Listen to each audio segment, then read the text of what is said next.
ಬಾರೊಂದರಲ್ಲಿ ಬಿಹಾರಿ ಕಾರ್ಮಿಕರು ಹಾಗೂ ವ್ಯಕ್ತಿಯೊಬ್ಬರ ನಡುವೆ ನಡೆದ ಗಲಾಟೆ ಕೊಲೆಯಲ್ಲಿ ಅಂತ್ಯಗೊಂಡಿದೆ.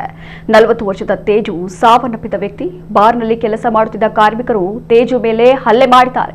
ಪರಿಣಾಮ ತೀವ್ರವಾಗಿ ಅಸ್ವಸ್ಥಗೊಂಡ ಅವರನ್ನ 1 ಕಿಲೋಮೀಟರ್ ದೂರದ ಮೈದಾನಕ್ಕೆ ಒಯ್ದು ಎಸೆದಿದ್ದರು ಎನ್ನಲಾಗಿದೆ. ಆಟೋ ಚಾಲಕರೊಬ್ಬರು ತೇಜುವನ್ನ ನೋಡಿ ಉಸಿರಾಡ್ತಾ ಇರುವುದನ್ನು ಗಮನಿಸಿ ಆಸ್ಪತ್ರೆಗೆ ಸೇರಿಸಿದ್ರು. ತೀವ್ರ ಹಲ್ಲೆಯಾಗಿದ್ದರಿಂದ ಚಿಕಿತ್ಸೆ ಫಲಿಸದೆ ಆಸ್ಪತ್ರೆಯಲ್ಲಿ ತೇಜು ಕೊನೆಯುಸಿರೆಳೆದಿದ್ದಾರೆ ಎಂದು ತಿಳಿದು ಬಂದಿದೆ.